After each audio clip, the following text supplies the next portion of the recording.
This is NDTV.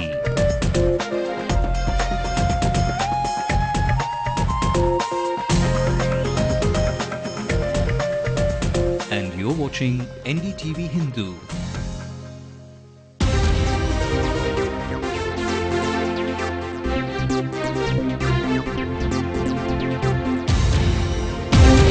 Most wanted man after the SC judgment, John David, the Ndtv-Hindu killer, has surrendered in the Cuddalore jail. 8.5 lakh students who took their plus 2 examinations last month will know their results on May the 14th. It's either the Ravi Raj Pandian committee recommendations or another fee hike, say the primary schools, and despite the unified syllabus, textbooks are missing. We have accepted to abide by the syllabus, but the new books according to the syllabus is not yet given by the government. Nandi urges the centre to act on the UN report on Sri Lanka, and he hopes that the UPA government will act as soon as official report is published. As the Christians get to celebrate Easter Sunday, the political bigwigs extend their greetings for the people. Government hospitals refuse outpatient receipts to sex workers. Activists say it's denial of basic rights. And today is the World Book and Copyright Day. People celebrate with various book reading sessions across the city. Very good evening and welcome to Headlines Now. Of course, a lot is making headlines, the top of them being John David now finally surrendering in Cuddalore. That's the latest that we have.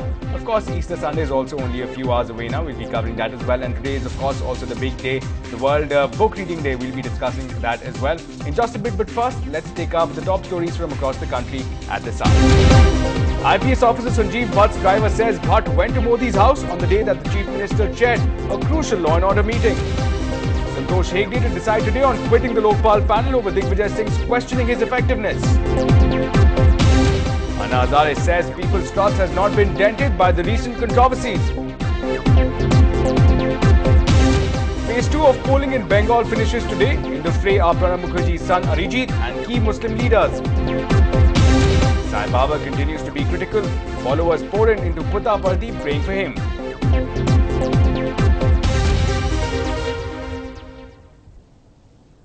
Well, in the top story, of course, the latest news that we are getting from the manhunt that was launched for John David is that the culprit has surrendered in the Cuddalore jail.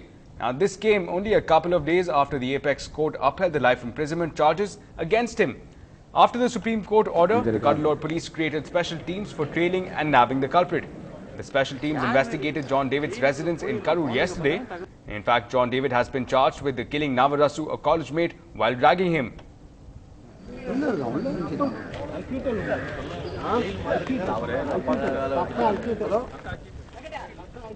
Well, we were joined by the SP of Cuddalore Police. He spoke of the police efforts leading to the surrender of John David.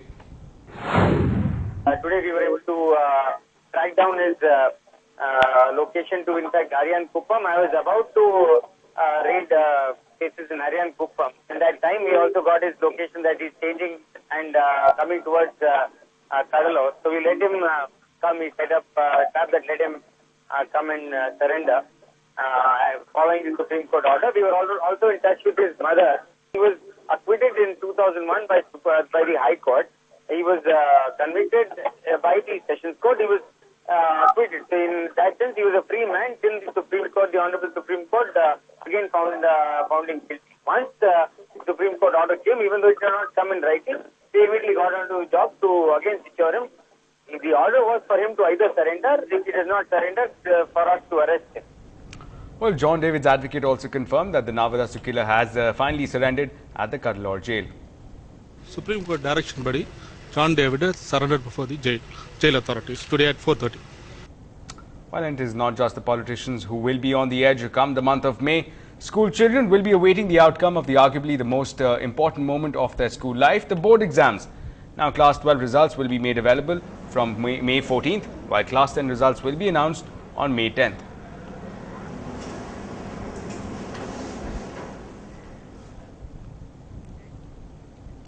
And in a move that is likely to ruffle a few feathers within the parents' community, the State Association for Nursery and Primary Schools today announced that if Ravi Raj Pandian Committee does not reveal its fee structure by May 10th, they will go ahead with their own fee structure. But there are other concerns haunting the student community as well. Missing textbooks is beginning to take a toll on the implementation of the common syllabus. Now, the schools have also demanded that they want the government to clarify on the implementation of Samachir Kalvi. It was proposed as a common syllabus for all state boards, matriculation and higher secondary. It was introduced last year for classes from 1 to 6, but this year there is an acute shortage of textbooks. Meanwhile, the schools say that they are caught between the government's limitations and the parents clamoring for more books. The second thing is the unified syllabus, which was fixed by the government. We have accepted to abide by the syllabus, but the new books according to the syllabus is not yet given by the government. And it's almost end of the term, end of the year, and the new year is about to start. And without the books, we cannot run the school. And since the fee revision is also not given, all the schools are in a confusion as to follow which fees and everything. So if the government is not giving the new fees to us, we have decided to follow the fees as following. All the nursery and primary schools will collect 10,000 rupees per annum, and the schools till 8th standard, the middle schools will collect 15,000 rupees per annum, and the matriculation schools till 10th standard will be collecting 20,000 rupees, and the higher secondary schools will collect 25,000 rupees per annum.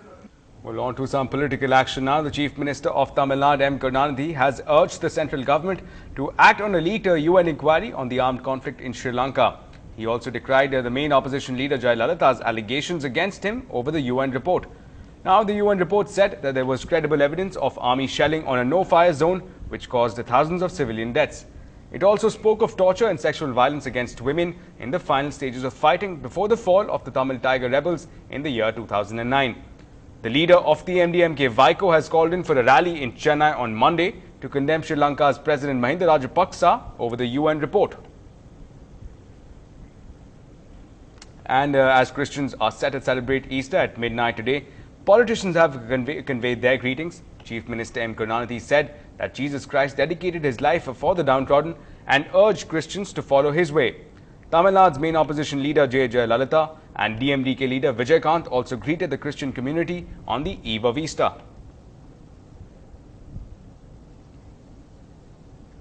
Now, Jayalalitha has separately urged her supporters to refrain from May Day activities and celebrations that might violate the Model Code of Conduct. This was enforced for the elections held earlier this month. Now, political speeches at May Day rallies are common but could violate the Model Code. She urged supporters to delay May Day rallies till the election results are announced on May the 13th.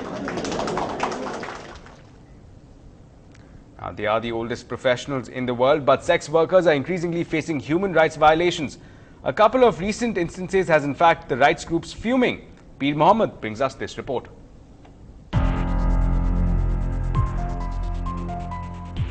Last week, there were at least 2 cases of assault on sex workers in Chennai which required medical assistance. One of them reportedly sustained injuries in her leg, while another on her back. Worse, neither of them could get outpatient records in the government hospitals where they went for treatment. நாங்கள் பாட்டுன்னு கம்முன்னு bus ஏறத்துக்கு தான் போனோம், வீட்டுக்கு போகிறதுக்கு தான். அப்போ கூட நாங்கள் நிற்க கூட இல்லை, அவங்கள பார்த்தா ஒதுங்கிடுவோம். கூப்பிட்டு வந்து ஒரு சார் போலீஸ்காரர் கூப்பிட்டு வந்து செம்மடியாக அடிச்சு ரொம்ப சித்திரவதை பண்ணுறாங்க. ஒரு இது இல்லாமல் சும்மா கூட நிற்கக்கூடாது, யார்கிட்ட பேசினா கொண்டா கூட பரவாயில்ல, அடிக்கலாம் செய்யலாம், எது வேணால் பண்ணலாம். லாலி மேடம் எஸ்ஐ தான் அடிக்கிறாங்க பயங்கரமாக, ரொம்ப இது பண்ணுறாங்க. இதுக்கு போனோம், ஆஸ்பத்திரிக்கு போனோம், ஜிஹெச்சில்.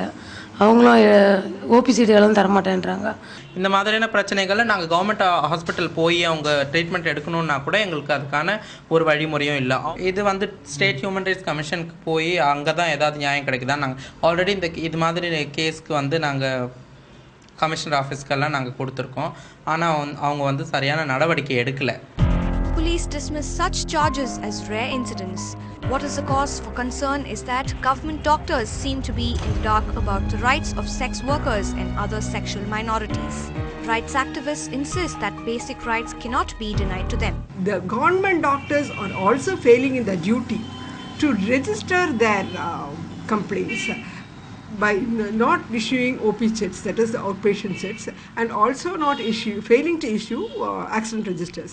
By and large, we find that the doctors do treat them, but they refrain from registering these cases. As a matter of fact, hospitals are duty bound to register any case which is being reported to them. The patient may go either voluntarily by herself or himself, or being taken by somebody else, or the police also at times could accompany the patient with a police memo. The refusal to record human rights violation against sex workers is not just a civil rights issue. Rights activists feel that it is a reflection of civil society's indifference towards the marginalized. In Chennai with Peer Mohammed, Divya Kumar for NDTV Hindu. Well, the power cut in the middle of summer when day temperatures hover around 35 degrees Celsius are forcing people to reach out for relief in every form, from handheld fans to investing in inverters. Srimati has this report. First came anger over news of power cut. வயசானவங்கலாம் இருக்காங்க வீட்ல இருக்கறவங்க அவங்களுக்கும் சில பேர் மூச்சு விட முடியாம ரொம்ப கஷ்டப்பட்டுன்னு இருப்பாங்க. இப்போ இருக்கிற வர வெயில் காலத்துல வர அவங்களுக்கு ரொம்ப கஷ்டமா இருக்கும். இந்த மாதிரி பவர் அடிக்கடி கட் பண்றதுனால அவங்களுக்கும் ரொம்ப சிரமம். குழந்தைகளும் எவ்வளவு பேர் இருக்காங்க, கர்ப்பிணி பெண்களா இருக்காங்க. அத பத்தினா சின்ன குழந்தைகளும் இருக்குது. எல்லாத்துக்குமே மின்சாரம் இல்லாம யாராலும் இப்போ இருக்க முடியாது. அவ்வளவு தேவையா இருக்கு. இந்த மாதிரி இருக்கும்போது 3 மணி நேரம் ஆஃப் பண்ணி வச்சா ரொம்ப கஷ்டம் தான். இதுல கொஞ்சம் டைம் கொஞ்சம் ஒரு குறிப்பிட்ட டைம் ஒரு 1 hour இல்ல half an hour அந்த மாதிரி ஜஸ்ட் கொஞ்சம் இம்பார்ட்டன்ட்டா ஆஃப் பண்ணி வச்சா ஒரு பரவாயில்லை. But soon, most turned practical and began shopping for inverters. Smart shopkeepers trading in electronic goods have displayed the inverters prominently. The power cut seems to have come as a windfall to major retailers as well. They say they are expecting a 50 to 70% growth in the sale of inverters. I think people are looking for inverter where they can able to switch on 4 TVs, 4 tube lights, and then 2 TV can be on at the same time. So particularly, so we are expecting in the 850 watts segment, we are expecting very good growth. As the government announced this 1 hour power cut, we are expecting good sales. People seem to have done their homework well. They now shop for inverters, which can help them operate TVs, 4 tube lights, and 3 fans. Due to this announcement of power cut, we will be facing many problems, especially like in peak summer season. So for that, inverters are must. So that is the reason we are here to look out for a good brand of inverter. Some extent inverterனால பண்ண முடியும் because நமக்கு இது கிச்சனுக்கு வேணும்னா அங்க use பண்ணிக்கலாம். So கிச்சன்ல சமைச்சிட்டு அப்புறம் ரெஸ்ட் எடுக்கனா ஹால்ல ஒரு ஃபேன் வேணும். So இன்வெர்ட்டர் வந்து ஒரு வரவேற்கத்தக்க ஒரு விஷயம் தான் அது. With Srimati in Chennai, Jay Santosh for NDTV Hindu. Now a dark cloud hangs over where the Justice Hegde will resign from the Lokpal committee. We get you more details on the other side.